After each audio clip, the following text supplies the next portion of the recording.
Hi, this is Dawn Evans. Welcome to the Inside Source Executive Video Series. With me today, I'm so pleased to introduce you to Carrie Ericson. For those of you who don't know Carrie, she is the Vice President in the Procurement and Analytics Solutions organization within A.T. Kearney. Carrie, welcome. I'm glad you could join me today. Thank you, Dawn. So you and I mean, we've grown up in this industry. I've known you for probably 15 years now. You are in multiple companies all the time. What are the current challenges you're seeing facing procurement professionals, sourcing professionals, and outsourcing professionals? So it really comes down to talent, Dawn. The challenge that most of the clients I work with have today is finding the right talent, getting them in the right positions in the organization, and then making sure they have the skills, the tools, the capabilities they need to be successful. It's amazing. You would think after all these years of working in sourcing, outsourcing, procurement, that we would have developed armies of talent, but we just need more and more and more. So where do you go to find your talent? What are you looking for with talent these days? Always universities. They increasingly have supply management, supply chain programs that are really great. So we have to be investing in those local resources, the folks just starting out, to make sure we have a long-term talent pool. But as it relates to driving some real change, to getting the leaders of our teams, the ones who are really going to drive the new programs, many times we have to just look for business-savvy people. You know, at the end of the day, we can teach them the procurement process. Mm-hmm. We can, enhance their negotiation skills. What we need are people with really solid business-savvy relationship-building skills, folks who are going to be able to lead and motivate a team to be successful in the end. So we've just come off the global financial crisis, or coming out of. I don't want to say we're done with it now. And that was a great time for procurement because it gave them permission to look at areas. But has cost cutting now just become the norm, and have we moved away from corporate social responsibility, sustainability, or do you think that that's going to start coming back on everyone's radars? Well, actually, I think we're still pretty bifurcated. I think there are a whole host of industries, companies, organizations that haven't really cut the fat out, that have a lot of progress to do on cost cutting, whether it be identifying new sourcing locations, new sourcing partners, or new delivery models. At the same time, there's a lot of folks who've been innovating, investing, building their capabilities for the last 15 to 20 years, and they definitely have moved on to the next step. So they've invested in identifying the partners who are going to help make them successful in the long term, and they need to move on, and most of them have moved on to more areas of top-line growth and innovation and partnership with those different partners to get to that next level of value. Good. So you have something called the AEP. It's the Assessment of Excellence in Procurement. It comes out every 3 years, is that right? Yes, we do it every 3 years. It's a huge endeavor on our parts as well as our clients' parts to complete, because what it is a comprehensive benchmarking assessment of not only what folks are doing today, but also what their plans are for the future. So for example, what we saw in 2008 when folks did it, they were really bullish on outsourcing. So we're going to go long into outsourcing. We're going to be well ahead of where we are in 2008 in terms of outsourcing with partners in the supply markets. Then, of course, we had the financial crisis, retrenchment, redirection, and as it turns out, people aren't nearly where they expected to be as of 2008 when we surveyed again in 2011. So what we think is really important is to just not only gauge what people are doing today, but what their plans are for the future, so we can get a sense for what are some of the emerging practices. And then it's always nice to go back and say, okay, how'd we do? Mm-hmm. And sometimes good, sometimes not so good. Can you tell me, I love your study. Every time it comes out, as you know, it's standing room only. Everybody wants to hear about that study. It's just an amazing research piece. But then you also just recently brought to us a new concept, new to us, called ROSMA, R-O-S-M-A. Right. Can you share a little bit about that? Because I think that was a brilliant breakthrough as well. Right. So ROSMA means Return on Supply Management Assets. And we've been working in the supply management space for 15, 20, 30 years, many of us. And one of the things we've always been frustrated with is the ability to measure and track the value we deliver to the organization. So of course there's always year-over-year cost savings, no brainer. That's just table stakes to getting into the game. We have to deliver that.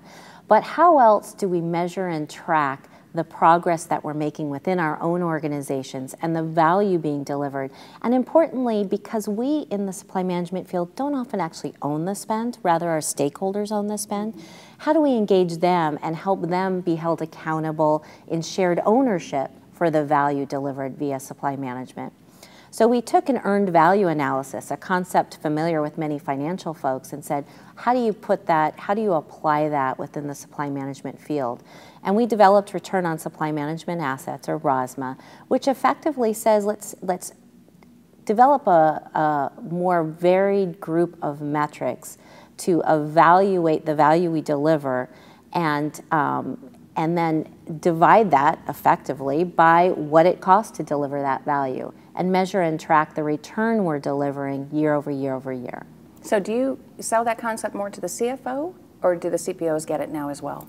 Well, increasingly they both get it, because the CPOs for just so many years, if they don't report to the CFO is the scorekeeper. So they have had to learn and adopt the financial language so that they can start communicating and using the same terms as their de facto boss or scorekeeper. So it's really a framework that enables them to come together with the same language. Years ago, when we started in sourcing, there was no such role as a CPO. But the CPO role is now gaining some respect in many companies. Well, how do you see them innovating the role of CPO moving forward, based on your study and based on all of your client interactions?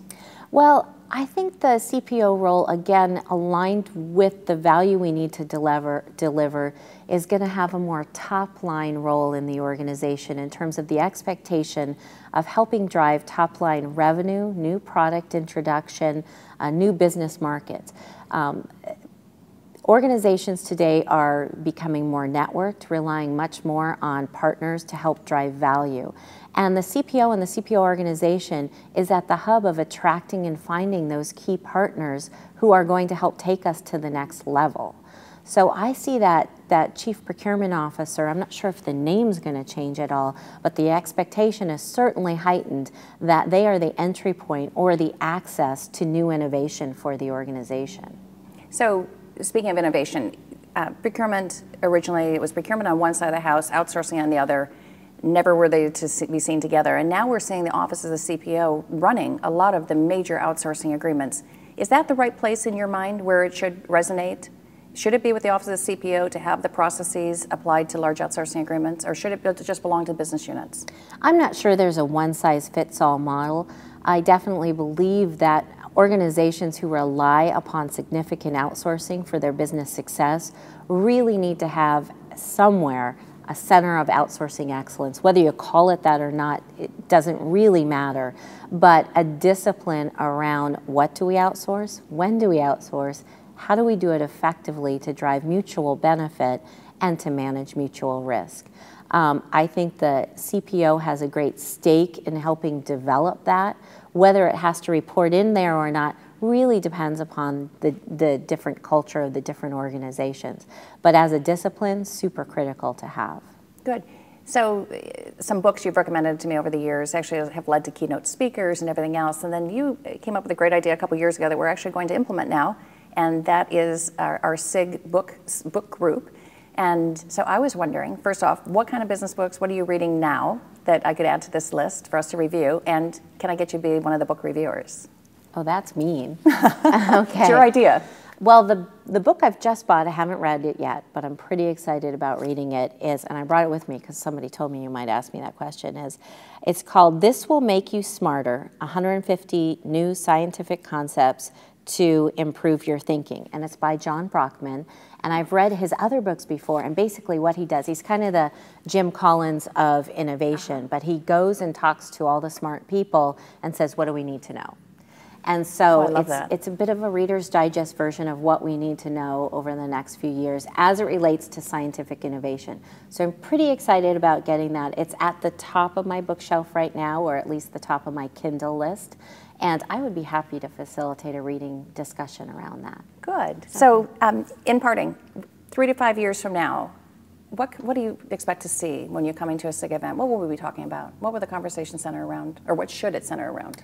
Oh, I would really be excited if it's centered around innovation, success for partnership, and how the CPO is partnering not only with the suppliers and the outsourced relationships they've put into place, but their internal colleagues, their stakeholders within the organization who kind of define what the business needs are going forward.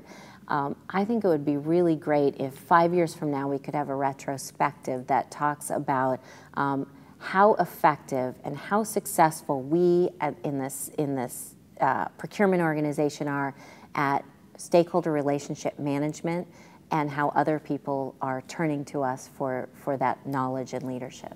Very good. Well, we're out of time, but Carrie, thank you. I always love hearing you present, and A.T. Kearney is just a wonderful, wonderful company to have involved at SIG, so we always appreciate all of your input. Thank you, Dawn. Thank you. And this is Dawn Evans. I'll see you next time on our executive video series. Have a good day. Bye-bye.